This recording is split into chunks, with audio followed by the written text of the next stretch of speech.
Pamasahe lang, te. Magkano ba yan? 10 isa. Dalawa. Tama.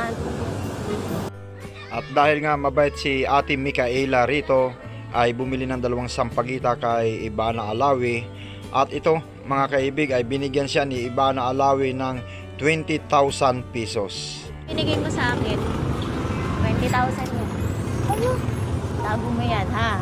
Huwag mo na mag-iingay, ha? Iikot pa ako. Huwag ka man magsasalita sa kanila, ha? Sige. At ito nga mga kaibig, ay dito natin natagpuan si Ate Micaela po dito sa 7-Eleven Antipolo. Malapit po ito sa simbahan. Hindi, natuwa ako doon. Alam mo, kahit na hindi ka sa kanya nakatingin, pero tuloy-tuloy ka pa rin sa pagkwento sa kanya. Kaya hindi naman po ako tumitingin kay Ma'am Ivana naman, sir. Kasi may takot po ako. May trust issue po kasi ako. Dito po kayo sa pwesto na to, ilang beses na po akong naloko. Ilang beses na po akong nabudol. Dito? Opo, tsaka na-hypnotize na din po ako dito. Kaya parang hindi po talaga ako nakikipag-eye contact sa kanya, pero kung ano pong tanong niya, sinasagot mo. ko po. Busy ka nga sa paglalaro. Kasi ayoko naman po na parang dead mind lang yung tao eh. Kahit ganun ba yung itsura niya, tao pa din. Kapantay lang din natin. Ayun yung inano ko. Tsaka, pero ang tanong ko, di ba nakuha ka nga ni Ivana na nag-post kasi si Ivana kung sino nakakilala sa taong ito.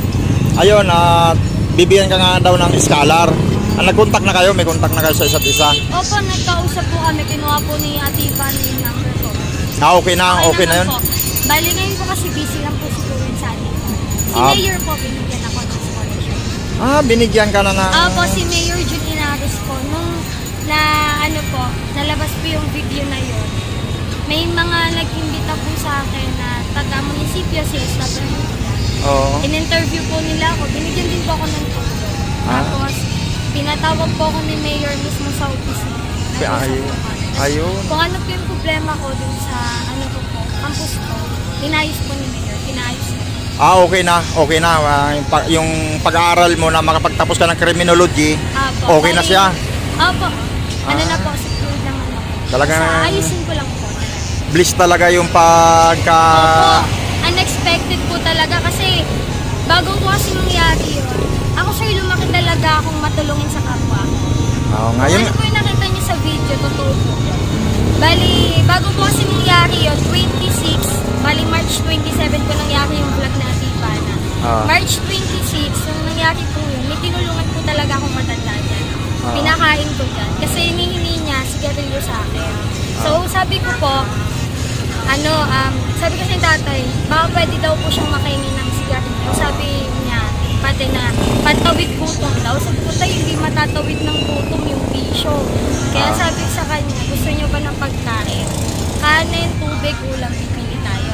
Kaya ang pera ko ng 200 pesos na lang. Pero hindi na ako nagdalawang isip na tumulong sa iba. Kasi inisip ko na lang di paano kung sarili kong pamilya nasa sitwasyon niya, di ba? Mas mahirap sa akin. Kaya yun, yung 200 pesos ko, 80 na lang natira, bali budget na lang yung sahod ko dito, yung inaasahan ko na lang ng araw na yun. Tapos kinabukasan, yun yung blessing. Tapos nung nakatanggap ako ng blessing, share ko din yung natanggap ko kay Ate Ivana. Kasi hindi naman, porket nakatanggap ako ng ganung kalaki, sasarilihin ko lang. Kumbaga blessing sa akin, i-share din natin yung blessing. Ngayon si tatay, yung tinulungan ko, magtatatlong linggo ko na siyang tinulungan. Hindi mo na siya nakita ngayon dito? Opo, hindi na po. Ano nga ang kuhan mo? Yung full name mo talaga? Micaela Blasayuso. Micaela? Mix po talaga yun. Yung pagkakarinig po siguro, mix po. Kaya naging lalaki ko lalo. Ano po yan, mix po talaga. Pero, opo. Ibanggit mo sila. Opo. Ay, okay. Sige. Yan. So, sobrang thankful ko na isa ako sa nabigyan ng blessing ni Ate Ivana. Ayun, grabe talagang bait ni Ma'am Ivana. Sobra. Wala pa akong masabi.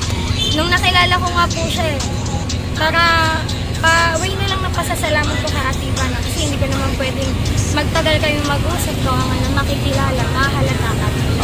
niyakap ko yung ganong itsura, di ba po? Oo. Yung kasuotan niyo po kasi balot na balot.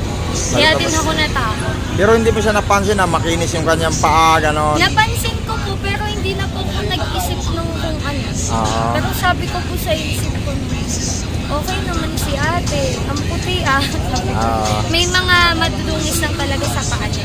Parang uling ganyan. Oo. makeup. Pinunasan lang. Tapos kaya tinanong ko po siya kung taga saan siya. Ah. Ngayon, sabi niya po, pag-alagaya lang siya. Pero ang iniisip ko po na hindi ko na lang tinanong sa kanya, yung pag-alagala siya, pero saan siya nakakuha ng puhunan sa sampagita. Ito po yung sampagita. Ayun o po, Eto po. nandito pa. Ay, ito. Ano po, ayan. Oo. Bali, iniingatan ko po talaga yan, hindi ko po tinanggal yan. Ayun, yung pampaswerte. Apo. March 27 yung nilagay ko yan dyan. March 27. Opo, pinalikan niya ni Ate Ivana, sabi niya ang cute daw. Kasi sinabit ko po talaga. Ah, ibig sabihin, binalikan pa niya. Ay, di po, nung andyan po, nandyan po na kilala ko na siya, bali umiyak na ako nun. Pumunta siya dito, sabi niya ang cute daw. Kasi sinabit ko. Ah. Bali, bumili lang din ako ng mga sampagita na kasama niya. Tapos yung isa pong sampagita, dalawa po kasi yan. Yung Ah. isa po, nilagay ko po dun sa bahay. Sa kwarto ko po para pampaswerte talaga. Ah, yan. Naalagaan ko po yung kahit ganyan. Dahil Ayun. dyan, naging bless ako. Salamat at na-interview din na Micaela. Micaela. Or Nix. Cornix. Apo, Nix. Kung saan ako nakilala. Oo. Ayun, maraming salamat sa kwan mo Apo, maraming salamat din po. Yan. sa interview mo ganun. At siyempre kay Ma'am Ivana Alawi, ayan, at ating nakuha niya rito. Yung pala, nakapag-uusap na po pala kayo na tungkol dun sa gusto kong makilala ang full name. At yun, meron na pala kayong contact sa isa't isa. Wala nang problema.